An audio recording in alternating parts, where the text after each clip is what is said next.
after more than 2 days of discussion, we started our discussion with politics and with remembering the Marshall Plan, and then having the commitment of 2 ambassadors for the political cooperation, also including the Austrian foreign minister who spoke out in favor of the transatlantic relations.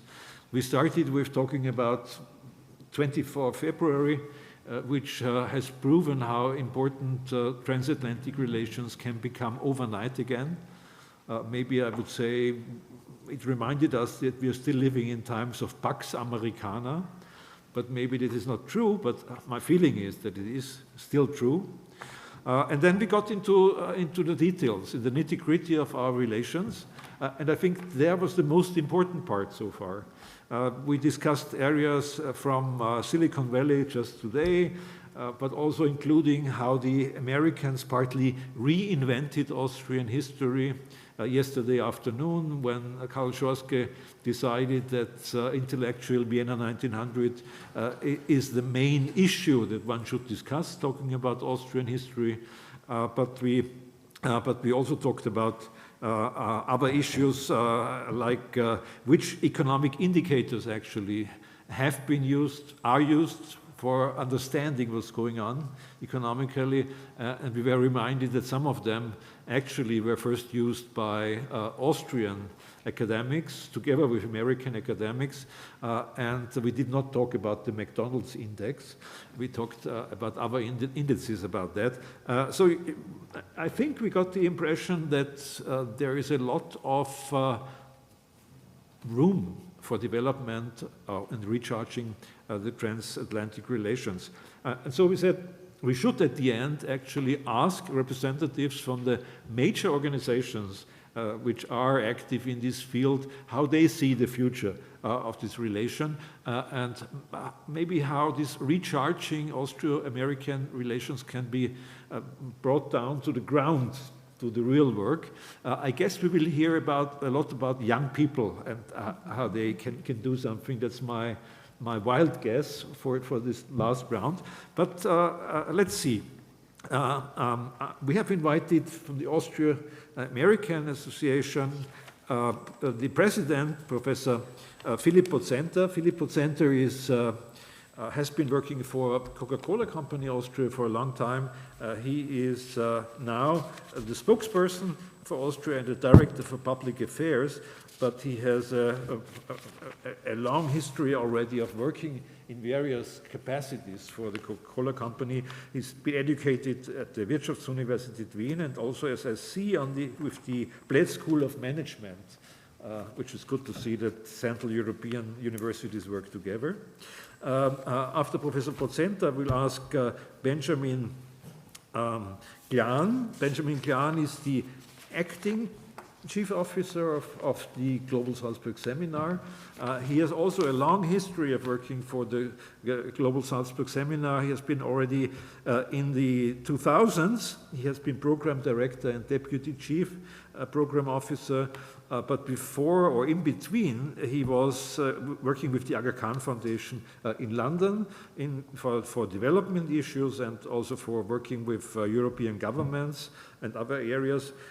He has been educated in the US, Middlebury College, Vermont, and an MA from Ellison Center for Russian Eastern European Studies at the University of Washington, Seattle. So he's actually almost the only one who can bring in an American perspective.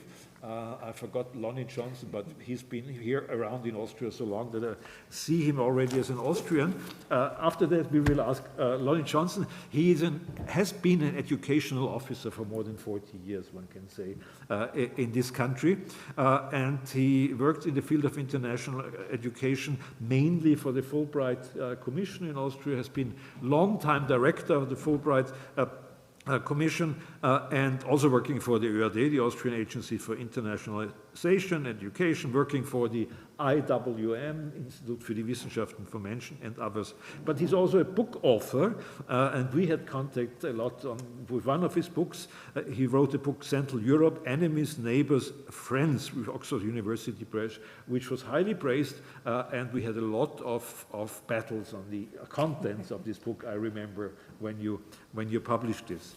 Then I would pass on to Eva Nowotny. I don't have really to introduce her. She was already at the evening to celebrate the Marshall Fund Foundation rightfully here with us. She is the former Austrian ambassador to various countries. I mentioned France, the UK, and the United States. She is also the head of the board of the University of Vienna, and she is vice president of the Austrian Marshall Plan Foundation. And last but not least, Dr. Hannelore Veit, Hannelore Veit. She's a well-known figure to any Austrian because for a long time you could see her moderating and anchoring in various television, on Austrian radio and television. She has a long career there, especially also as a correspondent in the United States of America, which resulted finally in a book together with a colleague on the United States of America, which appeared about a year ago. Things have changed in the meantime. We discussed that already a little bit. But we also invited her because she is the president of the Alumni Association of the University of Vienna. The University of Vienna is among those who has most contacts, one could say, with universities in the United States of America. But there is also room for improvement. Having said all this, I would start with Philipp Bodzenta, please. Thank you very much, esteemed guests and Ambassador Brix. One small correction, and it makes me really proud. On the day my son graduated from high school with honors, that I'm still getting mixed up with my father, who was a professor. I'm just a simple MBA. But it makes me very proud to be here able talking to you, and especially the relations between Austria and the US are extremely important, not just to me personally, but for the entire country. We have this very strong economic, but also cultural interdependency. When I look into how I wanted to phrase the relationship that we have, I was thinking of, well, I hope we are a kind of a respected, distant relative, especially with the size of Austria in relation to the US. But things can move very fast and quickly. If I look back, the times when George Marshall was born, 75 years back before the plan was ignited, it was Austria, or the Austrian-Hungarian Empire, that looked very much down on the US. Those savages have no clue on culture. And luckily, 75 years later, we had a glorious moment and luck because we got the privilege being a part of the Marshall Foundation and of the benefits of that funds that really helped to create the wealth that we are benefiting from these days. But now when we look into the future, the next 75 years, nobody knows. Whatever I say, it's probably wrong, most likely wrong. But I have a few hopes. And I think, especially for a small country, just reminded when I talked earlier with Hannelore on the importance of Austria in the US, I had this conversation while I studied in Illinois that Norway is not the capital of Austria. Just to underline that the knowledge of what is Austria and who are Austrians is probably as high as we have all the knowledges and all the details of all the federal states in the US. So therefore it is of utmost importance to us to focus on some of the stakeholders that make most sense to us. In our case, I think we do have opportunities on the political level, especially with the neutrality, being a UN city. We have a lot of opportunities, I think, in the economy, especially with sustainability. And we have a lot of opportunities in the area of culture, and I would also say inclusion. I just want to remind, because I'm very proud representative of the Special Olympics movement, that the first Special Olympics World Games outside of the US took place in Austria, 1993 in Schladming.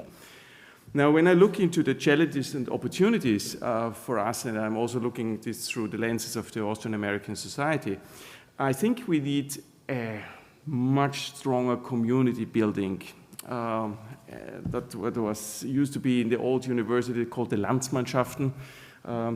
I was puzzled when I started in the US how clever other nations and ethnicities were on doing that, working and collaborating together. And the Austrians were good and collaborating with others, but we were not having this pride element of collaboration. So I think there is a good opportunity for us, and we can learn a lot from the US in that respect. I would also underline the area of small is beautiful. We should accelerate and scale good ideas, especially when we are small. And I also want to underline the importance of diversity. And here, especially the area of Vienna as a melting pot should be an area of inspiration. The US and the benefits that the US have created were creating a good effect of attracting talents from around the world. My wishes for the future would be really, ideally we would have a mirroring organization, Austrian communities and so to say an American-Austrian society in the US, and maybe some focus areas that are stronger using that opportunities that the US have. So, so my hope here is that we're generating more resources in that direction, so that the visibility of Austria also in the US becoming a bit stronger and more recognizable. Thank you very much.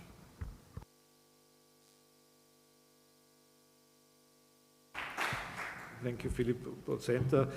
Thank you for reminding us that this is an asymmetrical relationship. Sometimes we tend to forget this when we talk about various aspects of this. And thank you also for reminding us of the community building aspect that sometimes has to do with the idea that Austrian identity is quite a young thing in the mind of some people. And we heard yesterday already what you said at the end. Diversity might be a chance for cooperation, because Peter Judson said that there are so many Habsburg studies now at US universities because they are interested in how this multinational Habsburg monarchy could deal with the diversity that it had to exist with. So I think this is all very, very good. And thank you also for the very concrete example. I asked everybody to have also concrete examples of what we can do, which is an ambitious one, that we try to make sure that an American-Austrian society is being created. We have the Austrian ambassador with us. Maybe he would like to say something later on whether it's possible to have an American-Austrian society. So thank you. I give the floor now to Benjamin Glahn, please. Thank you, Ambassador Brix. Thank you for having me here, and to all of you for being here. When I sat down to think about what I wanted to say, I thought that an appropriate place to start would be that the echoes of the past are here again. Listening to the conversation over the course of today and yesterday, I also thought an important place to start might be, has peace and democracy become kitsch? Because there's quite we seem to have arrived at a point in time where history is in fact repeating itself, but so many conversations that are needed, that we need to have around the future of democracy, the future of peace, are not happening in the way that they should. We celebrate our 75th anniversary this year at Salzburg Global Seminar. And I think if you look back at the long arc of history through that time, you could make a case that there are 3 years that will stand out in the future as being pivotal years. One is 1945 and the end of the Second World War. The second is 1989 and the end of the Cold War. And the third may be 2022 and the return of geopolitics. I start there because I want to talk a little bit about the origin of Salzburg Global Seminar and why I think it's important to what we think about in terms of the future of the Austrian-American relationship. We are indeed an Austrian-American organization. We were founded by one young Austrian and 2 young Americans who at the time in 1947 were based in Cambridge, Massachusetts, and were seeing the post-war projects unfold before their own eyes. The physical and economic reconstruction of Europe, the development of post-war economic recovery, et cetera. And what they said to themselves, and Clemens Heller in particular, who was the Austrian founder of our organization, what they believed was that without a corresponding investment in the intellectual and cultural and humanistic fabric of the continent, that there could be no enduring peace. And that was their fundamental and basic idea. Heller, I think, went a step further, however, and this is important in this kind of Zwickmühle that we find ourselves between democratic systems and authoritarian systems, is he said, if you want to be serious about practicing democracy, you also have to be serious about criticizing it. And his notion of the Salzburg Seminar, as it was founded in 1947, was to create a place where you could, in effect, have anti-authoritarian conversations, where you could have conversations about the future of the post-war order in a way that was free of state intervention and free of state pressure. And so in the summer of 1947, he and others convened 100 or more young Europeans from all across the continent, from all backgrounds and walks of life, who had just previously either been at war with one another or their societies had. And he set out to do something quite radical, which was to show that you could critique the post-war American order openly, and in doing so, create a fabric and a sense of democratic ideology, of democratic principle, of the fundamental notion that you could have intellectual exchange, you could have cultural exchange without the interference of the state. Now, it became politicized over time, there's no question about that, and if you look at our history, we were founded as the Salzburg Seminar in American Civilization. The Europeans, a funny story, got together at the end of that summer and said, we're not so convinced that there is an American civilization, and so could you change it to American Studies? And so in the subsequent years, it was referred to as the Salzburg Seminar in American Studies, and in fact, we were, our original not-for-profit status was listed as the Salzburg Seminar in American Studies, and we were incorporated in the Commonwealth of Massachusetts in 1953. So you might ask yourself, why American Studies? And the answer is quite a simple one, actually. It's because it represented an interdisciplinary discourse, and it represented a critical discourse. It represented the opportunity to have democratic debate. And I think that was the important part of that. You can ask yourself then a corollary question, which is, why Austria? And there again, I think the answer is quite simple, and I'll just quote from Margaret Mead, who was one of the co-chairs of that first summer program, and she said, the choice of Austria meant that the seminar would be held in a country that had been famous for a culture which regarded itself as European rather than narrowly Austrian. That it sent a message that there was a belief in a wider European culture, and that the project therefore had to be strictly disassociated from any government or any propagandist venture, free from state interference. And I think if you think forward to the situation we find ourselves in today, with the war in Ukraine, the Russian war of aggression there, which was started not on the 24th of February necessarily, but in 2014, and then came back again on the 24th of February. You could very much make a case that the Austrian-American partnership, the capacity of Austria as a bridge country and the United States as a country that has sought to, however imperfectly, support democratic movements around the world for the last 75 years, creates a partnership that is extremely important to the future of the way that we think about the tension and the conflict between democracy and authoritarianism. There are two institutions in Salzburg that are post-war institutions. One is the Salzburg Festival, the other is the Salzburg Seminar. The Salzburg Festival was founded in 1920, in the immediate aftermath of the First World War, as a festival of peace. And the Salzburg Seminar was founded in 1947 as a permanent center for intellectual and cultural exchange in Europe. Both of those institutions have benefited from, been supported by, and still exist today because of the Austrian-American partnership. So that's a bit of context. To answer your question about what we're doing now,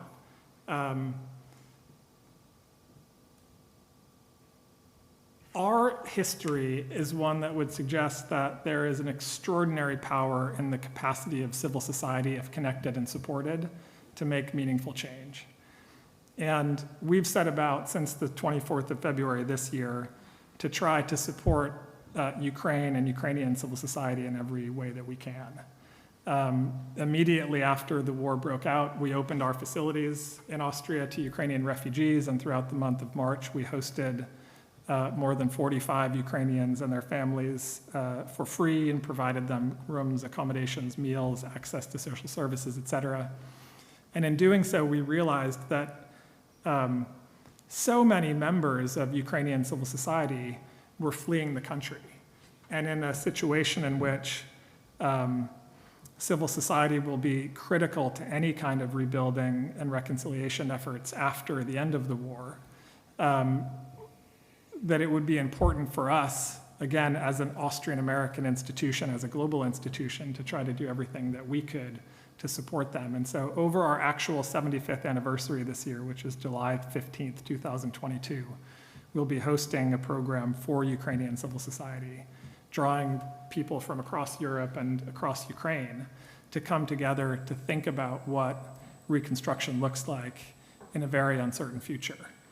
And we are rededicating ourselves because of the echoes of history and as we hear them today to helping to support Ukraine and Ukrainian civil society in the years ahead. So I'll stop there, but again, thank you for having me.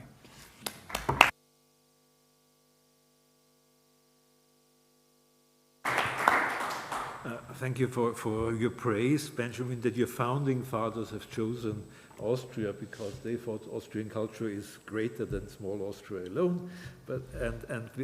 Actually, a lot of Austrians are working on this, and I hope that's something where we can be even more successful, and that makes us more interesting for cooperation with certainly the United States. You said that the Salzburg Seminar was founded at the magical moment after the Second World War, and that reminded me, in Austria we also had the attempt to found something like this.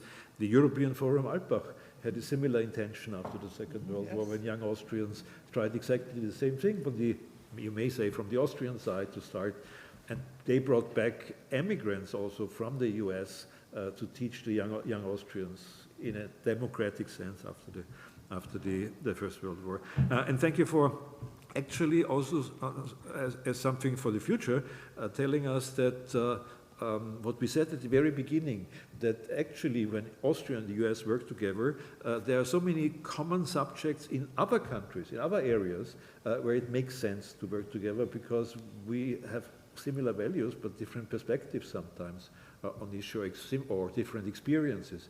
And you certainly rightfully mentioned the Ukraine situation. One could also mention the Balkans, where there is a strong, even political interest in working together between the US and Austria. And you started with the word kitsch, which I like very much. Thank you very much. Lonnie Johnson, please. Thank you very much. J. William Fulbright came up with the idea for this program. There were three moments that informed the origins of this program. One was his stay in Oxford as a Rhodes Scholar from 25 to 28, which included then 7 months in Vienna, which was very, very important for his intellectual development. The atomic bombing of Hiroshima and Nagasaki, because he recognized the import of that for international relations in the future. He said, if we have technologies like this at our disposal, we cannot continue to have conflicts like we have had in the past. And the third was his ingenious identification of the use of the revenues from the sales of wartime surpluses overseas that were in non-convertible currencies to initially fund academic exchange on a bilateral basis. This was called the sale of war junk. I always refer to the eloquent preamble of the Mutual Educational and Cultural Exchange Act of 1961, better known as the Fulbright Hayes Act, when I talk about the program, because it briefly outlines what this business is all about. What is educational and cultural exchange all about? To strengthen the ties which unite us with other nations. It's one of the primary goals by means of educational and cultural exchange. And it concludes with to promote international cooperation for educational and cultural advancement, and thus to assist in the development of friendly, sympathetic, and peaceful relations between the United States and the other countries of the world. These relations can never be too friendly, too sympathetic, or too peaceful. And every generation of Fulbright students, regardless of which direction they're going, are engaged in the adventure of discovering a bilateral partner and another culture. February 24th, 2022 has been referenced already. I would like to go back, though, to the 31st of August, 2021, and President Biden's emphatic remarks on the end of the war in Afghanistan, when he pointed out that the U.S. spent more than $2 trillion in Afghanistan over 20 years. And I quote, "Yes, the American people should hear this, 300 million a day for 2 decades." So this warrants contextualization. The U.S. spent more on one war in one country in one day, every day for 20 years, for 7,300 days, than it allocates today in 1 year for the global Fulbright program for 160 countries.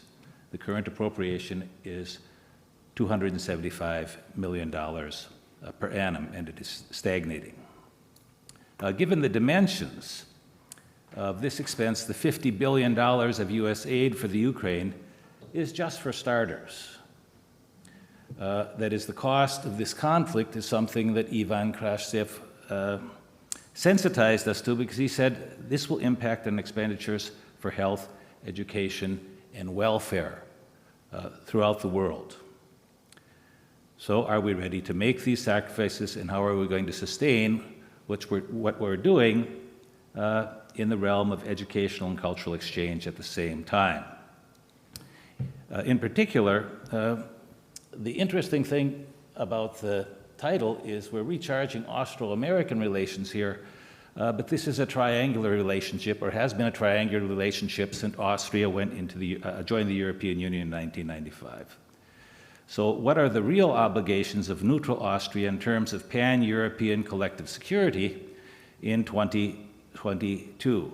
There was no mention of the common foreign and security policy, that is the European dimension.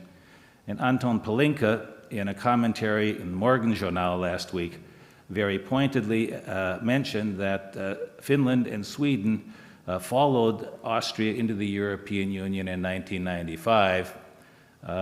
Is Austria going to follow Finland in particular and Sweden into a different European security community after 2022? The American criticism of Western European laxity in investing in its own defense is something that the Trump administration inherited from the Obama administration. And as Ambassador Weiss has pointed out, Vladimir Putin is the one who has recharged Austrian Austro-American Relations. Thank you, Vladimir. Yeah? Now, the U.S. allocation for the Fulbright program peaked in 1966 and has, in real dollars, been lower than that since then. This was a result of the Vietnam War, so we see how conflicts like this can impact on projects such as the Fulbright program. But the key to the success of the Fulbright program in countries such as Austria is the fact that it's based on special bilateral agreements that establish binational commissions. The Republic of Austria and the United States of America are partners in the program. And since the Fulbright Hayes Act of 1961, this has opened up the avenue to binational funding. And Austria has excelled as a partner and is one of the countries, one of the many countries that in the interim outfunds the United States government in multiples. The global average of the contributions of countries with Fulbright commissions is over $100 million. So it's the partner countries that keep the flagship academic exchange program of the United States afloat. It's a very, very important bilateral instrument. The Austrian Commission has established well over 20 private-public partnerships with colleges and universities, research centers, museums, foundations on both sides of the Atlantic to enhance its grant programs. The former Ambassador Catherine and Craig Hall and the Hall Foundation are the largest private donors in the history of the Fulbright program and fund a distinguished chair for entrepreneurship at the WU Vienna, which Julie Elson has filled this past year. The Diplomatic Academy and the Sigmund Freud Museum were among the first of over 20 Austrian and American institutional partners that concluded cost-sharing and cost-bearing agreements with Fulbright Austria in the late 1990s. And I can still remember my meeting with Ernst Sucharipa when we sealed one of the earliest and a very, very important partnership and friendship with this organization. So we're also pleased to have collaborative relationships with the Botstiber Institute for Austrian-American Studies for U.S. and Austrian scholars and the Austrian Marshall Plan Foundation for American students in the STEM disciplines. This is absolutely essential. The synergies are important and longitudinal impact takes time.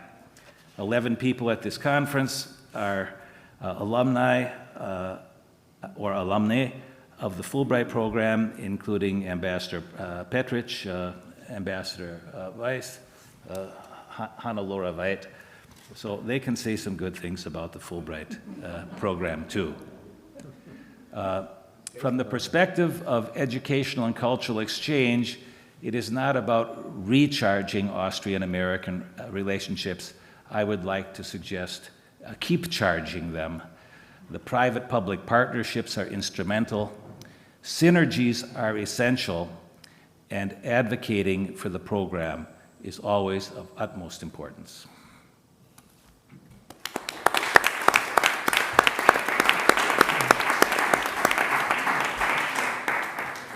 Lonnie, thank you for this reminder that sometimes one doesn't have to invent new things, but to recharge existing institutions and invest there. And thank you also for saying that if there is a crisis, the Fulbright program has reacted in higher budgets. Does that mean with the Ukraine crisis we can expect more money for Fulbright, for our programs? No, not for Austria. I would, to be perfectly frank with you, one of the problems is we have to avoid the weaponization of educational and cultural exchange. The Trump administration, and this was unprecedented, discontinued the Fulbright program as part of a sanctions package with the People's Republic of China in 2018. Now, if there's one group of people that you need to understand today, it's the people in the People's Republic of China. So discontinuing the softest soft power instrument you have as a sanction was a great mistake. Certainly the program has been discontinued in Russia. it is being suspended in the Ukraine. You're certainly, all of the Americans were evacuated from Russia and the Ukraine before the hostilities began. It will certainly be introduced vigorously in the Ukraine after the cessation of this conflict, and I would hope also vigorously be reintroduced in the Russian Federation as soon as that is possible as well. Fulbright talked about the importance of empathy, not sympathy, and he defined this in a very interesting manner. He said it's the ability to see the world as others see it, and to allow for the possibility that others may see something we have failed to see, or may see it more accurately. So it's not about sympathy, it's about acknowledging difference and being able to negotiate conflict. So thank you for telling us we will not get more money. I don't want to exclude that. If somebody could intervene with the State Department to make that suggestion, I've been trying to make that argument for 20 years. Okay. But I can announce here that we will spend more money in our cooperation with Fulbright because we will reintroduce our student exchange program. We have discussed it with your successor already, and we can start as soon as possible. It takes some time, but we will do this, and this is our small contribution to strengthen this sort of relationship. And if I may say, Minister Polaszek, the Minister of Education, when he was here for the opening, he presented a new study about how intensive the cooperation is in the educational field and research cooperation. And I really recommend everybody to look into it because it's enormous. But the difference is there is no Mr. Fulbright, there is no Mr. Marshall mentioned. It's all about charts, structures, bureaucracy. Maybe from the Austrian side we would need a few people, a few leadership figures who could do something like that. We had a little bit, if I may say so, with the Minister of Education in the early 90s, Erhard Busek, because he introduced specific programs for the Central European region after the end of communism. But they are trickling out at the moment. I'm not here to criticize our Ministry of Education, but it's true, they're trickling out because there are new priorities and so on. But so my proposal would be, I take it from you, we need some Austrian Fulbrights and Marshalls. Is that right? Well, I think behind those good transatlantic numbers, you'll find Fulbright, Marshall, and Botstiber, and also OEAD. So we have some advocacy and public relation work to do. Thank you very much. We now come to Eva Nowotny. Eva, please. Yeah. Thank you very much, Emil, and good afternoon to everybody here in the audience. I wanted to say that I've spent altogether 11 years in the United States in 2 different professional assignments. But beyond that, working on Austrian-American relations was in a way a central topic throughout my professional life, and I've worked on that in very different capacities. Therefore, I'm sure you will understand that I had to swallow quite hard when I saw the title of this conference, Recharging the Relationship. Yeah? Because I was very great with recharging, I do my mobile phone, I do my laptop if it's necessary. Yeah? It has this connotation of empty batteries. And I think this is not a characteristic of the Austrian-American relationship. And I'm very glad that we had in the various contributions which we heard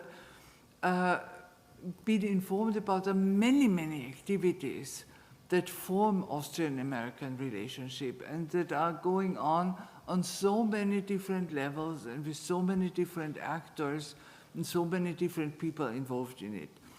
But, and here there is of course always a but.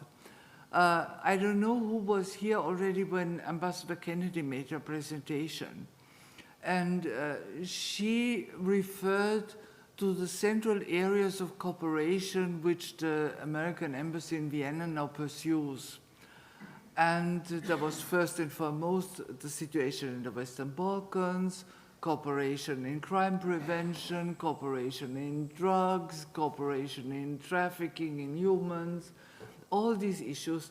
And I was sitting in the audience and I listened to that and I said, this is exactly what I would have said as ambassador in Washington in the years 2003 to 2008, so many years ago, and we had the same issues on the focus. So I think it is time perhaps not to recharge our relationship, but to reorient a little bit and give it a new focus on new and other issues that are important.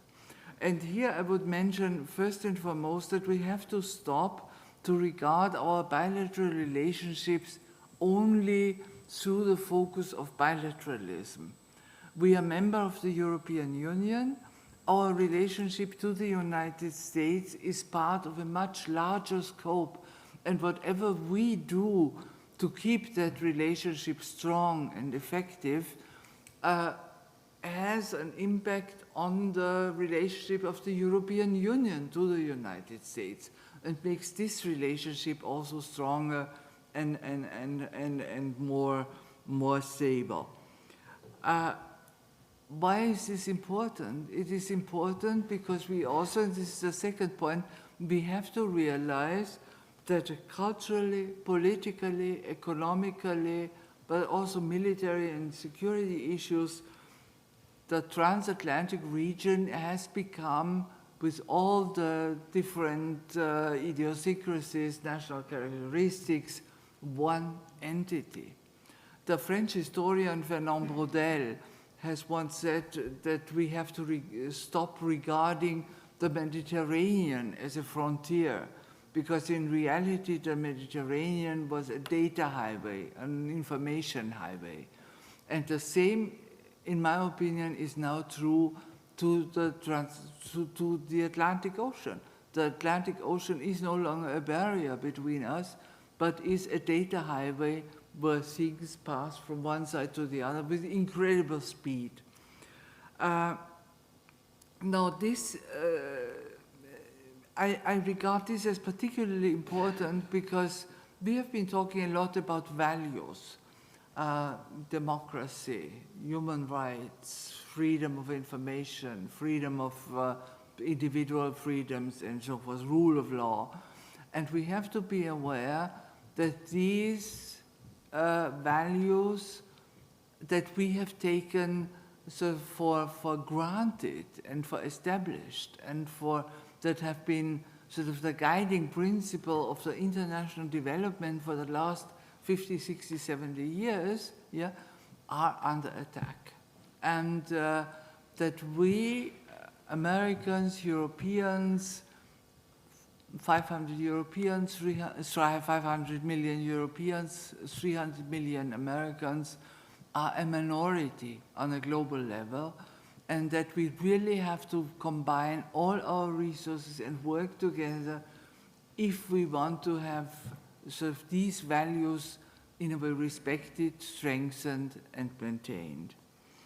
The autocratic government with capitalistic economy is becoming a very attractive model in many, many parts of the world. And this is a very dangerous development, and we have to be aware that this is happening, and we have to pool our resources and counteract it as effectively as possible. We have been charged to point out a few issues that might sort of that might be important in developing the future of Austro-American relations.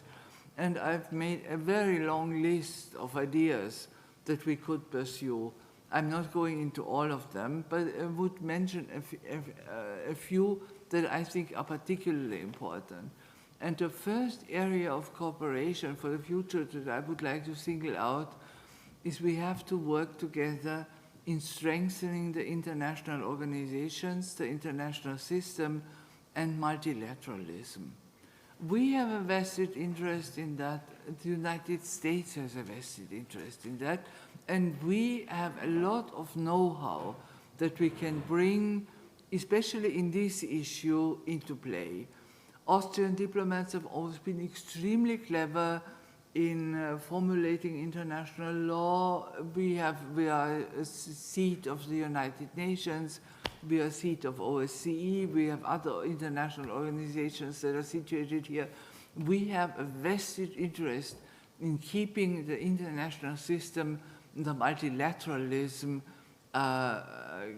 going strong. And I think this is one of the areas where the United States and Austria could very well work together and shape, which would have a positive impact also on our relationship. The second thing is that we should,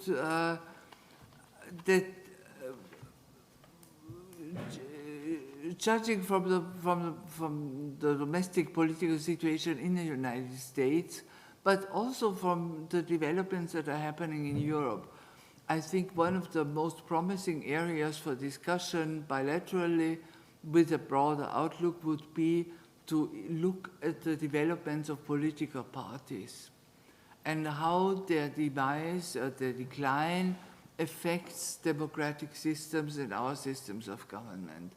We see what is happening at the moment in the United States. I do not want to go into that whole discussion of sort of risks and dangers to democracy in the United States. Much has been written and published about this, and we all know that there's a big elephant in the room that nobody talks about at the moment, but who is there and who can make a sudden appearance again on the international scene. We see what is happening with the Republican Party in the United States, but we also see what is happening with major political parties in Europe, in France, in Great Britain, in Germany, in Austria. Big political parties are under heavy crossfire and threatened. And this is going to have a serious impact on the way we conduct our affairs and on the way government is run. So this is another area, I think, that we should get our teeth into for mutual benefit, would be the benefit of US as well as to Austria. And a third area which I would like to mention, apart from the issues that are on the table anyhow, cooperation in environmental issues, climate change, pandemics, and so on, this is more or less evident, yeah? But one issue which I think where Austria could really make a significant contribution and where there is also interest in the United States is the whole issue of urbanism and the developments of big cities and of big urban conglomerations. When I was still ambassador in Washington, all of a sudden there was a big interest expressed in Washington in connection to a redevelopment of the whole Anacostia River situation in the Donauinsel. And we had people coming here to look at the Donauinsel, and we had a symposium about the development of the Donauinsel. So this whole issue of livable cities, of urban development, and so on, I think is something where we could make a serious contribution, not least because Vienna is always classified as one of the most livable cities in the world, but also because it's an issue that is of great interest in the United States, and I think that should certainly figure on our list. This is by no means exhaustive. These are just a few ideas that I would jot down. But I think so if we look at the future development of our bilateral relations, these could be very promising starting points for an intensified discussion.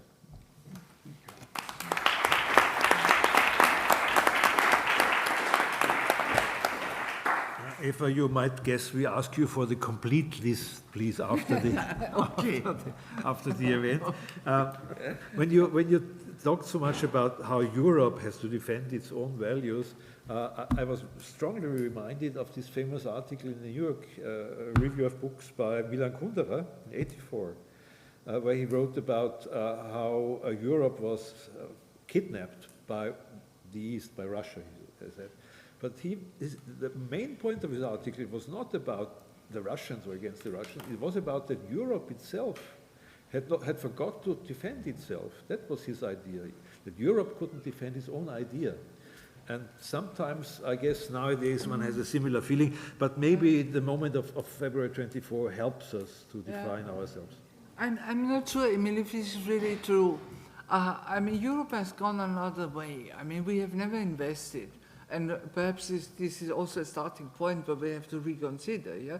We have never invested sort of in military power, yeah? Which is also quite understandable given not only Austrian but European history. After centuries of conflict, in the Austrian case, I mean, 200 years without one single military victory, I mean, this forms a consciousness, yeah? And we, as historians, we always speak of longue durée, yeah? These are things that are for us for a long time. But we have always been, and I would still maintain that in another area, and that's the area of soft power, yeah? And I still think that Europe and the European model of social model of government and so on is very attractive because this is also where people want to come. Yeah, there are very few people want to emigrate to China. Yeah, there are very few people want to emigrate to Russia.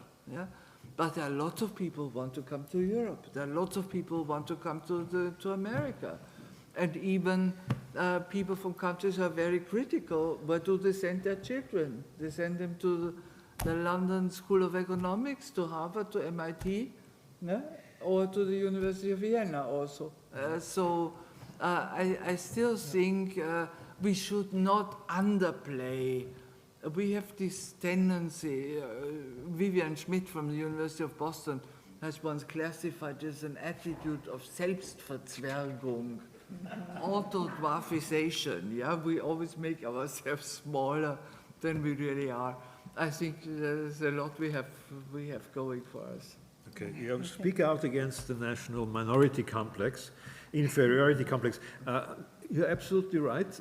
When I look into the figures that the minister gave us yesterday, I still see that more Austrian students want to go to a US university than US students want to go to Austrian universities. But we have just, with an enormous budgetary increase, hired about 70 new professors and tenure-track positions, senior lecturers, and so on. And many of them come from the United States, yeah. And many of them, for the first time, we had sort of applications. Yeah, they were looking for jobs actively. That's a very interesting development. Yeah. But a small example from this place here, I'm at the moment starting negotiations for a new chair for international law, and I started with a lady professor from Vermont, I think it is. Milburn? She's number one on our list, and I hope that we can get her for Vienna. Thank you for your very practical proposals.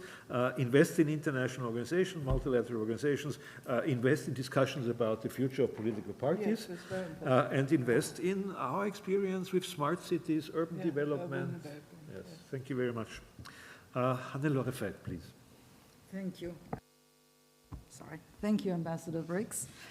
Thank you for having me here, and I just have to start on a personal note, my Fulbright experience. Lonnie knows that very well.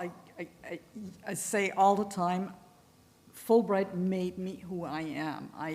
My whole career is founded on my Fulbright experience in the United States in the early 80s. I was there as a master's student in American Studies, and it just opened my eyes to so much. And I've now been working as a journalist on both sides. I started out working for the Americans here in Europe, and then, of course, came back working for the Austrians here in Vienna, and also as a correspondent the past 8 years in Washington, looking at the United States and trying to explain what is happening to the Austrians, which, by the way, is not easy. I think there is a need for recharging, or as you, Lonnie, said it, to keep charging relations. It's one thing to talk about this here in an intellectual community. It's another thing to take it out, to take all that to the general public, and that's where the media come in. That's where we are very, very important. Working in the media these days is increasingly difficult, but it is also increasingly important. Increasingly difficult because first there is a lot of pressure to produce. There is so much noise out there, and in a way you have to react to all this noise out there and sometimes forget about going deep into the story, sometimes simply for the lack of time, because it's not valued enough. It's increasingly important because of that noise out there, because there is so much information, and because you need somebody, there's an overflow of information, you need somebody to boil it down, to tell you, at least give you hints, what is important and what is not important.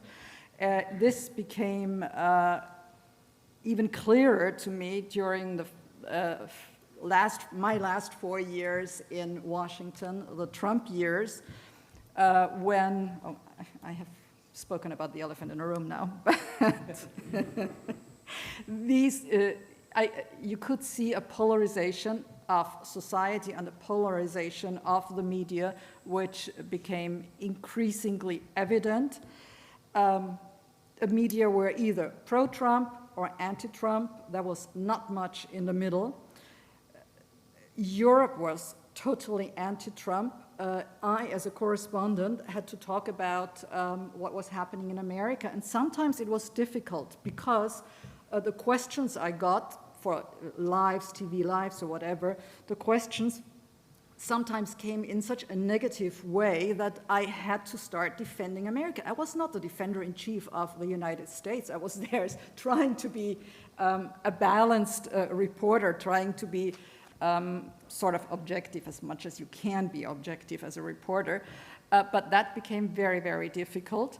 On the other hand, because of the polarization and because of the elephant in the room himself, who called the media the enemy of the people, who talked about the dishonest press, he talked about fake news, the failing New York Times. New York Times is far from failing, but well, that was the adjective he gave them. There's an enormous loss of confidence, loss of trust in the media. Statistics show us that this has been going on during the past the last Trump years. The trust in the whole industry of media is going down dramatically, more so on the Republican side than on Republican voters than Democratic voters. But I think this is not only true for America. Yes, how do we get the message across? That, I think, is the most important point. Unfortunately, only bad news is good news for news organizations. The former CBS boss said it best, I think, when he was talking about Donald Trump, and he said he may be bad for America, but he's damn good for CBS. I noted that myself during the Trump years. I was there for the last 4 Obama years, came with the inauguration, second inauguration of Obama. It was very hard to sell a story to my editors back home because nothing was happening. Obama was blocked in Congress. There were a few topics, gun control, which again and again comes up, and I can guarantee you nothing much will happen this time. There was Syria. There are a few topics like that. But generally, it was hard, and we were always like, please let us do a story. We want to be on air again. With Trump, that changed dramatically. we got to a point where it was not another Trump story. Please give us a day free of those stories. But there was so much noise out there. Every day something outrageous was coming out of the White House. And we had a lot of trouble. When I say we, I mean my office. We were 3 journalists there. A lot of trouble talking about things that were happening underneath. Maybe not as sexy as something outrageous when everybody can be outraged at what he just said again. The Washington Post said it in an editorial the day after the election in 2016. They said, we, the media, did not see this coming because we were looking the wrong way. We were not talking to the people. So more of this, I think, should be done.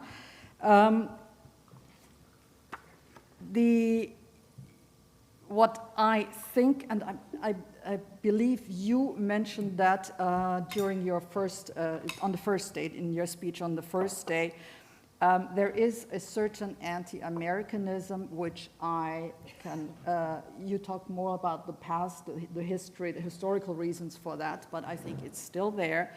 I mentioned that talking about the slanted questions I get when people ask me questions, because it's always like I have to defend something, because there is this underlying anti-Americanism. It's the media, yes, I hear it, I feel it. The book you mentioned, we're still doing book presentations. Peter Fritz, my colleague, the one I wrote the book with, and we go out to talk to people.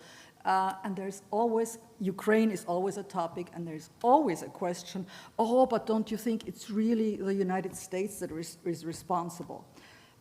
Well, my answer is always there's one aggressor, and we know who the aggressor is. We can talk about a lot of reasons why we got to that stage, but responsibility lies with one person. So to me, it's totally, I don't understand why somebody could ask me, oh, isn't it the United States that's responsible? What we often forget we, the media, by talking about superficial things or what the daily things that happen, we sometimes forget about the spirit of it all, the values, you mentioned it. We should think about that more, and we should talk about that a lot more. What is important? Do I want to live in a country where there is a rule of law? Do I want to live in a country where I have the freedom of speech, where I have the free press, or don't I want to do that? And the answer, I think, is very clear, and we Europeans should remember that, should be reminded of that also by the media more often, I think. Basically, we can learn a lot from each other. I sort of feel at home here in Austria, and I also feel at home a little bit in the United States. I spent so many years of my life there. I'm trying, and you asked me to mention that. I'm also working with the University of Vienna right now. I'm the president of the Alumni Association, and one of the things, I'm trying basically to take a very American thing, which is this notion of we went to the same university, we have something in common, we are a community, another word that somebody has mentioned before.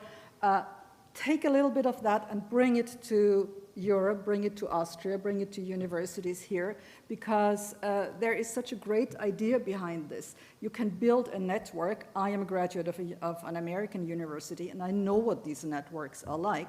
So I'm trying to take that idea and transplant that to the University of Vienna, starting, because it's so much easier to do that in the United States, we're starting by founding chapters in American cities. We've done it in Washington, San Francisco, Los Angeles, New York. Thank you, Ambassador Weiss, for helping us doing that. We're going to do it in Chicago. Just trying to create this spirit of belonging together and having something in common. I think, end here. Let me just add an idea, my image of what America is. It's still, to me, this can-do spirit. There's so much freedom. In a lot of ways, I feel more regulated in Europe. I like both sides, and I think a little bit from here and a little bit from there would be best. But somebody summed that up very nicely when he says, well, Austrians, if Europeans say, can I do that? Americans would say, why can't I do that? And I just love that idea, and I think Austria could learn a lot from that.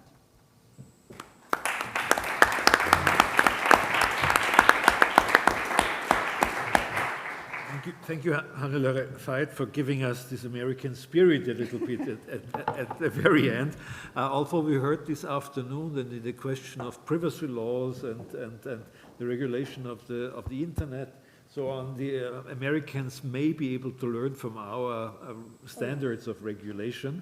I guess this is one of the points we should also really take into account, that how important what the European Union is doing right now in 2022 is something which may become the standard, and we should support it also from the Austrian point of view as much as possible in our discussion with our American friends. But thank you for actually saying the media can do something on this.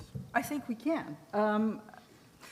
It's not always easy because we are driven, you know, you cannot just not report on something that the whole world talks about, because the media used to be the first one to tell people about it. We are the last ones now because everybody knows everything already. Me living in Washington, it was sometimes my son, you know, teenagers said, Mama, did you see that? I had not seen it because I'm not, you know, 24/7 watching the news. But these days I think our role is getting more important because we have to interpret what is happening, because people more and more get their news from their own bubbles, echo chambers. You like to get your news where you know you are supported in your own views, and that's bad because we need a discussion, we need a discourse, we need to talk to each other, and that's not happening enough. And we talked about that before. It's so polarized. You either say it's either black or white, and all these shades of gray have or not have disappeared, but are disappearing to a certain degree. No, thank you very much. You also mentioned something that we started with, this sort of anti-American sentiment, that one has to work against that. I always say, for a superpower, it's hard to be loved. For a small country, it's much easier to be loved, especially for a neutral country right in the middle of Europe. For the US, it is hard to be loved for many reasons, as we know. But in general, if you are a superpower, you can't expect that your soft power is really working all the time. Even if you have Hollywood, it doesn't work all the time. Yeah. So but thank you also for mentioning this. We have heard a lot now, and I think we should, if there is a wish, give a chance to respond here or go directly into the audience. Is anybody wanting to respond directly? If this is not the case, then we are taking questions or comments on what you have heard either now or over the last 2 days. Everybody's exhausted. Everybody is exhausted. Martin, you are first.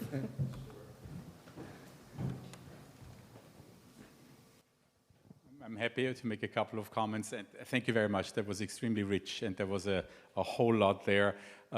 You mentioned the strength of the Austrian associations in the United States. Definitely true that it's very hard to compare, let's say, with the Irish community or with the Italian community or the Swedish community. I mean, they have such a large footprint. We have a good group of Austrian honorary consuls. We have a good group of Austrians in the US, but you know, Austrians are very good at assimilating. So the moment they're there, they're then very American and not that Austrian. We don't have a lot of products that made Austria so super visible. And even an Austrian product, Red Bull, nobody knows that it's from Austria. And Red Bull doesn't advertise as a product from Austria. Red Bull is Red Bull. That's how they make their money. And if you look at I mentioned Spartanburg, the BMW plant. Well, it's a great plant. It has an Austrian engine in most of the cars, but nobody knows that. So for Austria to have a large footprint in the American society, it's complicated. We're working on it. But for example, I don't know of a single American congressman or senator who currently would self-identify as Austrian. I know a lot who say, well, you know, I'm really Irish and I'm really Swedish or this and that. Not so much the case in Austria. So our footprint is just a little bit smaller. And I think we have to remember that. And Emil, you mentioned the asymmetric relationship. That is something that we really sometimes just have to remember. Because if, as an ambassador, you try to set up meetings with your American counterparts, you have to remember that if your minister who is responsible for infrastructure wants to meet the American minister who is responsible for infrastructure, this guy has a budget of $85 billion and employs 85,000 people in his ministry. So is he really your counterpart? Or should you talk to the Secretary of Infrastructure in Maryland? So just sometimes remember that the footprint, which is not a Selbstverzwergung, but just a dose of realism. I love what Eva was saying about this international relations. We have a lot of know-how there, and I think we could even help the United States a little bit in that context. But just as Austria, we also have to remember, you know, it's great to be smart, but you also have to put up the means. If I just looked the other day at the support for UNHCR in 2021, we were extremely proud that we were crossing the €2 million barrier. Sweden, in the same year, contributed €123 million. So, you know, it's great for Austria to be smart, but if we really want to play, then we also have to put up or sometimes shut up. Thank you very much. Thank you. Who would like to respond? Johnny. Ambassador West, I agree with you.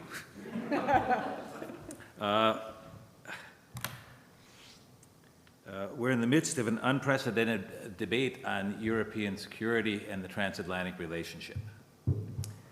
And we can talk about neutrality all we want. I think the Austrians are going to have a really very serious debate. You don't learn from the Soviet Union, you learn from Finland.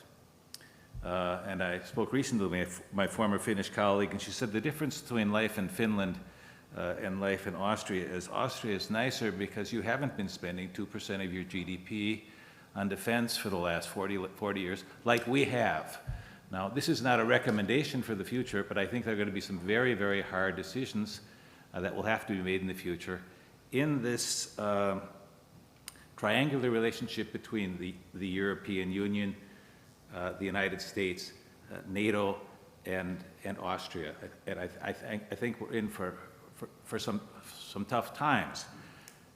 Nonetheless, that makes the promotion of mutual understanding, intercultural dialogue, cultivating these transatlantic and bilateral relationships all the more important. So if I may end with a wish,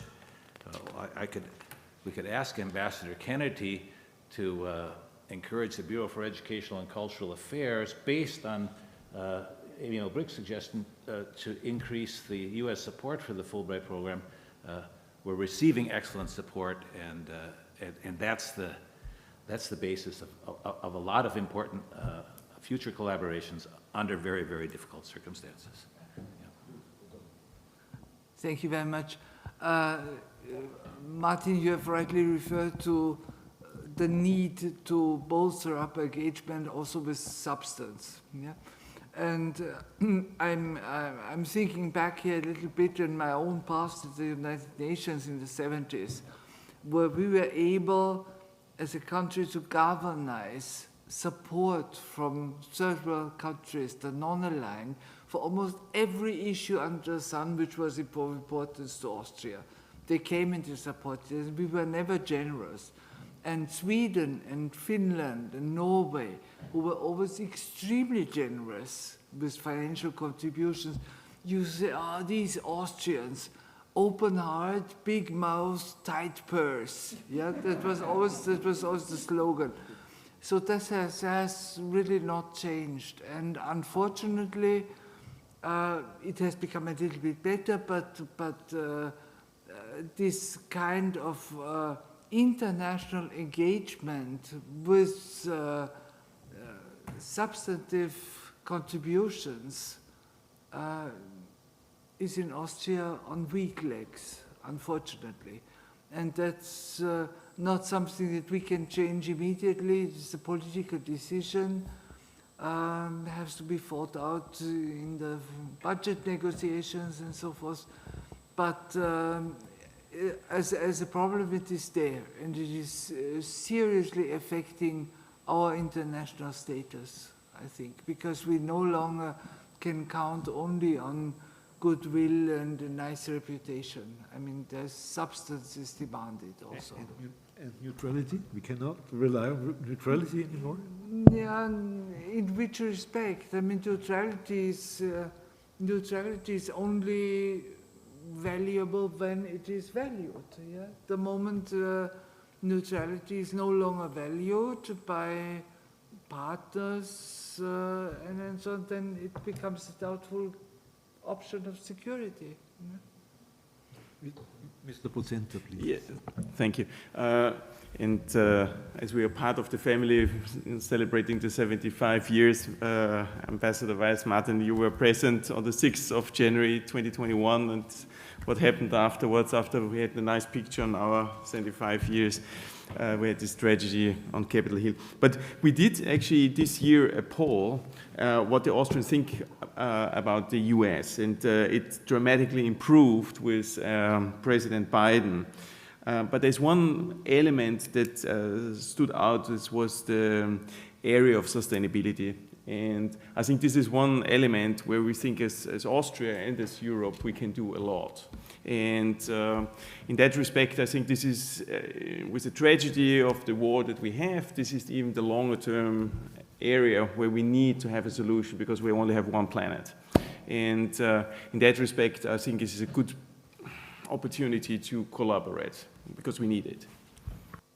The other thing I would say, if I may, just picking up on your comments earlier, Eva, about the importance of multipolarity and multilateralism, is the reputation that Austria has as a bridge country and in bridge diplomacy. And you look at the kinds of things, the kind of soft power elements, Lonnie, that you're referring to, not just things like the Fulbright program, but the Austrian Cultural Forum, which is hugely popular among the diplomatic community. And in conversations that we have with people, that really does function as a kind of bridge within the diplomatic community and within a lot of different institutions. And the Austrian Cultural Forum in Washington is a fantastic example of that. But the Austrian Cultural Forum in Tehran, for example, is another fantastic example of that. One of the few international diplomatic outposts that still focuses on the importance of cultural exchange in Iran today. And that's hugely significant, and I think should not be underestimated, particularly in the context of this conflict between democracy and authoritarianism. And then finally, as Vienna here, as a seat of the multilateral world, I mean, that is a hugely important part of the future of multilateralism, and I think it's important not to forget that and not to underestimate it. Thank you for these comments. I visited our cultural forum when I was responsible for foreign cultural policy, and they proudly showed me that the only Western choir existing in Iran was this one on the forum. And the only orchestra, Western orchestra existed, was there. The only place where they could learn German language was there in the Austrian Cultural Forum. It was like a fortress, a liberal fortress surrounded by the rest of what's happening at the moment in Iran. Yeah, thank you very much. Thomas Novotny. Just a second. Let me say, I spent 16 years of my life in the United States, and like Hannelore Veit, my identity was largely formed by my years as Fulbright student in Middle West. I'm not that so certain, so sure wouldn't be so absolute about the small imprint of Austria on the United States and on the non-knowledge, the ignorance of the US citizens about Austria. Generally, we know that the Americans are quite centered on their own country and are not that much interested. This is a general tendency. But then, let me mention, just for instance, in the field of economics, you have the counterpart, Schumpeter on one hand and Hayek on the other. If you talk about Austrian economics, this is something that has immediate.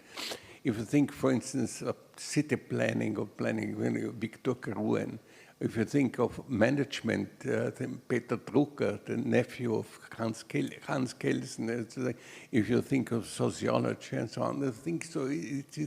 And then there are the traditional things which are more widely known of skiing. For instance, skiing was developed largely by the Austrians in the United States, skiing. And then there is, of course, the traditional music thing, and so I think that if we compare ourselves to the countries with similar size, like I said, Denmark or Lithuania or whatever, Switzerland, so I think we are not that so badly off. I think there's quite some substance we can build on. Thank you. I'm still taking a few questions. Yes, please. Well, one. Let's start here. 1, 2, 3, and then I finish. Thank you very much to all the panelists for their very insightful keynotes. My name is Carmen Hagen. I'm currently a student at the Diplomatische Academy, and I would have 2 questions. The first goes to whomever wants to answer. We recently had a panel here with Deputy Director Kepler Schlesinger on arts in international affairs. And I would like to link that to the remark we had here that Austrian-American relations are in some dimensions, of course, asymmetric. So my question is, would you also say that the role of arts is asymmetric in this relationship? And if so, in what sense and to what extent? And the second question would especially go to Hannelore Veit. And if I may, it's a bit more general question concerning your remarks on the development of the media, that increasing noise, the polarization, and so the role of social media that gets harnessed by diverse actors. What development do you foresee in the future? Are these developments leading towards a tipping point, or where will it lead to? Thank you very much. I will collect all 3 and then ask you to respond. The weeks in the last year. Yeah, I'm going to be a little bit of a critical voice here because I hear us talking about international exchange, reinvigorating things, et cetera. But one of the biggest problems is always visa issues. I'm an American who's lived here more than 30 years. In fact, I've lived more than half of my life in Austria now. And all I can tell you is everything was a fight. Yeah? Getting a visa, getting here, dealing with the authorities. Even with Fulbright, the Fulbright professor at the Diplomatic Academy a couple of years ago had a terrible problem with the visa. I also taught a course for about 10 years on anti-Americanism, on European anti-Americanism. I gave the Jean Monnet lecture in Germany on European anti-Americanism. And all those things come together, right? You're here, you're a foreigner first class, Ausländer erste Klasse, but you're not really, yeah? When they look at your passport, they say, oh, it must be a Bosnian, and then they open, they go, oh, you're an American. But it doesn't change anything about the way that they treat you. So maybe it would be good if we address this just a little bit about the technical issues for reinvigorating Austrian-American relations. I don't know if any of you had any visa issues in the United States or come in the opposite direction. But I think it's worth talking about that as we close up here today. Thank you. And one more question here, Mr. Steindl. To be more optimistic, I would regard to tackle a new group of Austrian-minded descendants of the refugees of the Nazi regime. You remember, in case of Brexit, 25,000 British citizens asked not for a German passport, they can get it immediately, They wanted an Austrian passport because they flew from Vienna and they want to not to become Germans. And there are prominent people, and we expected when we started in 2015, 180,000 asking for a passport. Now we have 70,000. Some prominent people, as you can read, for example, Anthony Rudel, son of Julius Rudel, famous director of the New York Opera, and some others. And all of these people are interested to stay in contact with Austria. And 5 years ago, I asked the rector of the University of Vienna, he should look in his registers. Are there some born or studied at this university and now living abroad? Nothing happened. The alumni have to do some investigations and to support. And if the double passport is handed to a new Austrian in whatever, in Israel or someone else, no one informed the birthplace. No one knows if 2,800 came from Baden-Baden. The community of Baden does not any information get from the Austrian ministry that there are descendants from this birthplace. Thank you. Let's go through the final round. Lonnie, can I ask you first? Thanks. Thank you, Emil. I'm not a representative of the U.S. Consulate or of the Magistrat Wien. I've dealt with the authorities in various capacities for 40 years. Es ist schwierig, Ausländer oder Ausländerin zu sein. That's the nature of the beast. But that works both ways. And it's actually, I think, the experience of being a foreigner is a very important experience. So if there's an upside to that, which there rarely is, it's that insight after it's all worked out in the end. I do have some terrifying stories that come into mind, but I also have a number of really amazing episodes where the people on the ground have done a great job getting things done. Yeah. So I was so pleased to be working for the Fulbright Commission and not for the Magistrat Wien. It's a tough job, and it's going to stay tough. So I don't think that's going to get much better, and if it's not any worse than it already is, it's just fine with me. Sorry. Thank you. Somebody had to take that one. Yes, thank you very much. You helped the others. Hannelore Veit, please. I will answer first the question of media. Are we getting to a tipping point? Well, I'm always optimistic. So I think maybe the media will become more important again because they are needed, because you need them as a filter with everything that's out there and accessible to everybody. So I'm hoping, no, there will be no tipping point, and things will get better. Well, that's a very personal opinion. Let me just add on the visa issues. It really works both ways. And I had two different experiences. When I was a Fulbright student, I was like welcomed everywhere, and everything was easy, also thanks to Fulbright. Then I came again after 9/11, and things had changed. You were looked upon very differently as a foreigner, an alien, and nothing was easy anymore. Very, very difficult, very bureaucratic.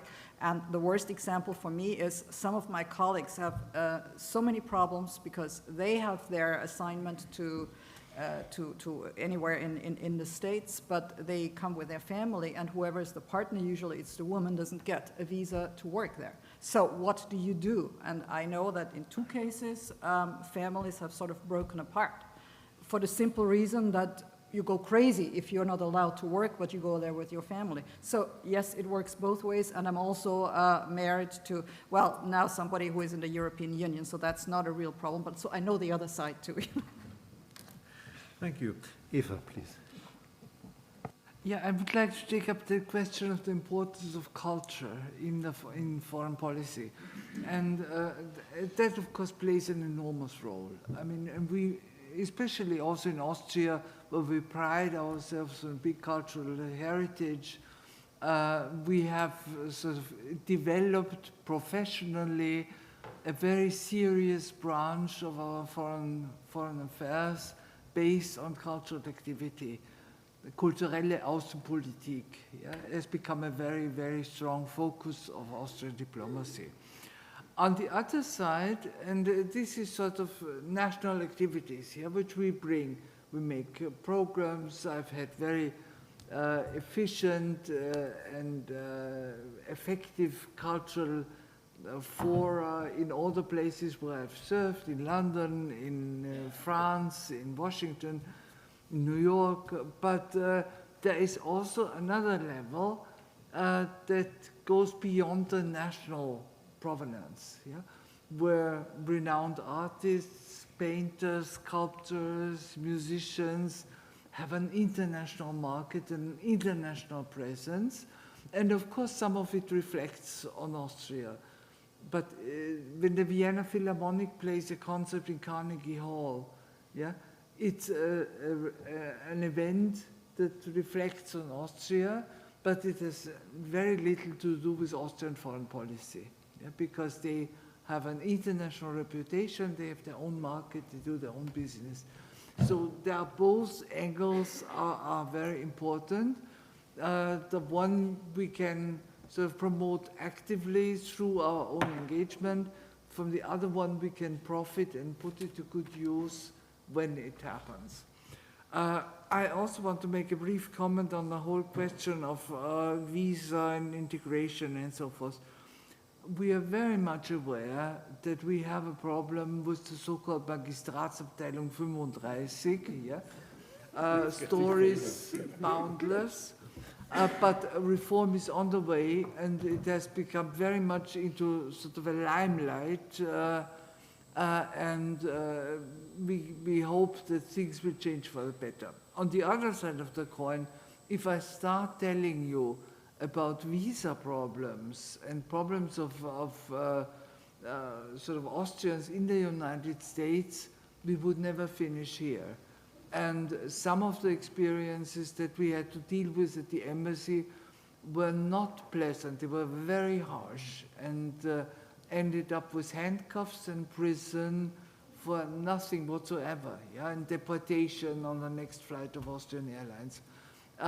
It's apart from the fact that I was in Washington sort of already in the times post-Patriot Act, and even foreign diplomats were regarded with a very suspicious eye. It's tough when the Department of Homeland Security is doing your public relations, you know.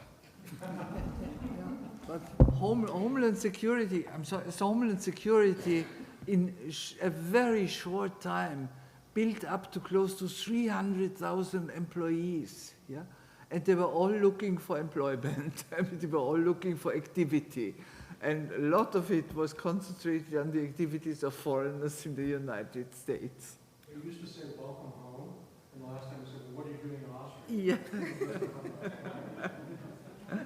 Mr. Glahn, please. I would just add a couple of things to this. First, on the question on culture and the arts as asymmetric.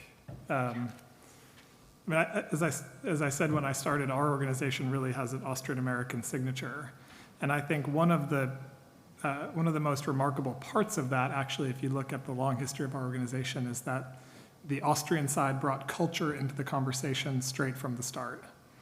And culture, therefore, has always been a part of our programs, and it's our firm view that artists and cultural actors should be involved in every conversation, every program that we have, whether that's on geopolitical issues or whether that's on issues of educational transformation, whatever it is, that artists and cultural actors have a prominent and important role to play in looking at issues differently and in opening different avenues to conversation.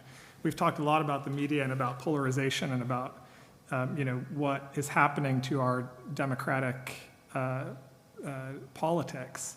One of the things that's happening is that we've arrived at a situation in which we think that we have to arrive at consensus about everything. And so the systems that are set up to try to drive towards consensus that is located on the extremes of society. If you look at it differently and think that actually we don't need to arrive at consensus, we need to develop better ideas together through debate, through disagreement, through criticism, then artists and cultural actors have an absolutely central role to play in that. And from my point of view, that's a part of our history. It's a part of our institutional DNA that can be derived directly from what you might refer to as an asymmetric view of the importance of arts in Austria as compared to the United States.